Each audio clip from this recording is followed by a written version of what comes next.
Trump is in the UK, or as he has to be reminded not to call it, the UK. Paddington Unbearable is in England for an official visit with the royal family. Wait till he finds out tea time has nothing to do with golf. He's going to be very upset. We have Donald Trump Jr., who was in court again this morning. There he is. You hear the protesters chanting, crime family, and that is basically what these people are, a crime family, a very dumb crime family, the Gambozos, if you will. And the comedy gold comes from the fact that Donald Trump Jr. has spent his entire adult life trying to be a carbon copy of his father. Jimmy Kimmel doesn't have to create punchlines. He just points to the circus tent and asks us to notice the clowns. Pete Buttigieg, you saw in the clip earlier, he's taking some personal time because, 19 days isn't enough time. Plus the time he spent chest feeding while we were in the midst of a supply chain crisis and 350 million Americans were depending on him to do his damn job. The demolition starts with Don Jr.'s obsession with social media. He posts videos that look like hostage tapes filmed on a calculator, trying to sound tough while rambling like someone who just discovered caffeine and can't find the off button. Kimmel has a field day with that because it's not just embarrassing. It's a window into how desperately Don Jr. wants attention. He's the kid in class waving his hand to answer questions nobody asked, hoping that if he yells loudly enough, maybe Daddy will notice him for once.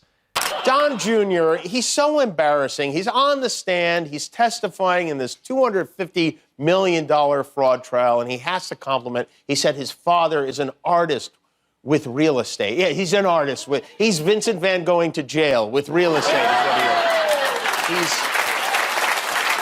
He also boasted that his dad is the father of hotel gyms. He said maybe someone put a gym in a building somewhere, but no one did it at the scale. If you're enjoying this video, please make sure to subscribe to the channel and hit the bell icon. And then there's Trump himself, the father figure who treats public office as a stage for personal grievance theater.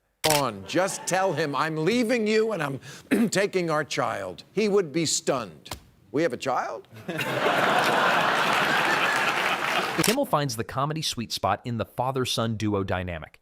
Don Jr. wants to be Trump, but what he ends up delivering is Trump light, a shaky impersonation that makes even his most loyal followers wince. Kimmel's roast sharpens here because while Don Jr. is embarrassing, Trump is catastrophic. He governs with the subtlety of a man trying to swat a fly with a wrecking ball, destroying institutions while bragging about how great the demolition looks on TV. It's the ultimate satire, an entire presidency that plays like bad reality television.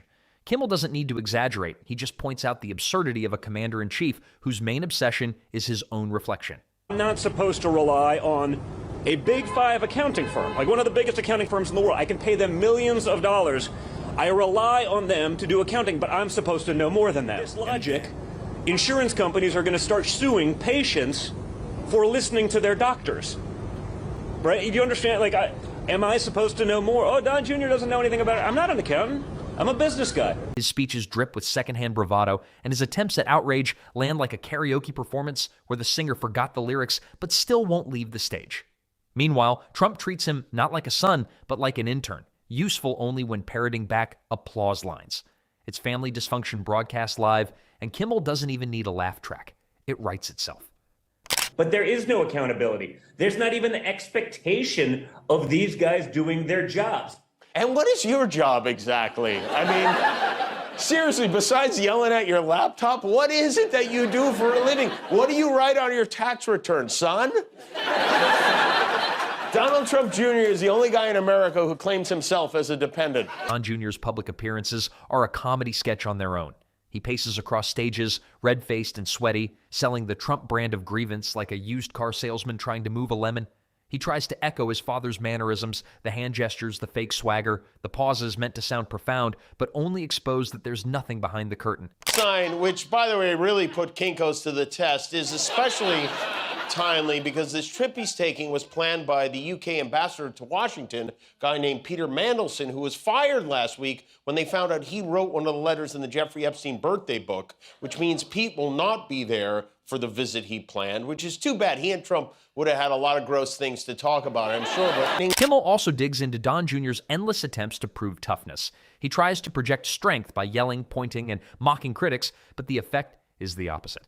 The roast dives deeper into Don Jr.'s book, releases, and media tours where he tries to position himself as an intellectual. The irony is rich. A man who struggles to string coherent thoughts together, branding himself as an author. The complaining the Trumps do about this trial playing out in the media, you could barely even turn the channel without seeing their lawyer doing an interview with somebody. What have they been asking the kids? And tell me how they fit into all of this. They don't fit into all of this. What have they been asking the kids? It's very simple. They'll ask the kids, did you give a value to somebody? Did you do something? And everybody said resoundingly no. And these kids did nothing wrong. They should not be in this case. Ivanka's already out of the case. The boys should not be in the case. That's right. They're just boys. They're kids. Eric has a book report due. The comedy is sharper when placed against Don Jr., who tries to inherit not just the wealth, but the narrative of success. Yet what they really inherited is failure packaged as branding. Trump sells the illusion of victory, while the balance sheets tell a story of disaster. Kimmel skewers this because the gap between perception and reality is so massive, it practically begs for mockery. The father-son dynamic also provides material in the way Don Jr. seeks his father's approval. Every speech, every post, every appearance feels like an audition tape for dad's attention. Kimmel pounces on that, highlighting how Don Jr.'s biggest fear isn't losing elections. It's losing relevance in Trump's shadow. He lives in a world where every sentence begins with defending his father and ends with hoping the spotlight doesn't shift away. It's a performance with no script, and the audience is laughing for all the wrong reasons. This morning, Trump warmed up for his date with the British press by yelling at a reporter from Australia who dared to ask about the billions of dollars he's been raking in since the election. President Trump said a president in office should be engaged in so much business activity. Well, I'm really not. My kids are running the business. I'm here. You know what the activity, where are you from? I'm from the Australian Broadcasting Corporation, Paul Cornum program. Well, the Australians, you're hurting Australia, right? In my opinion, you are hurting Australia very much right now. And they want to get along with me. You know, your leader is coming over to see me very soon.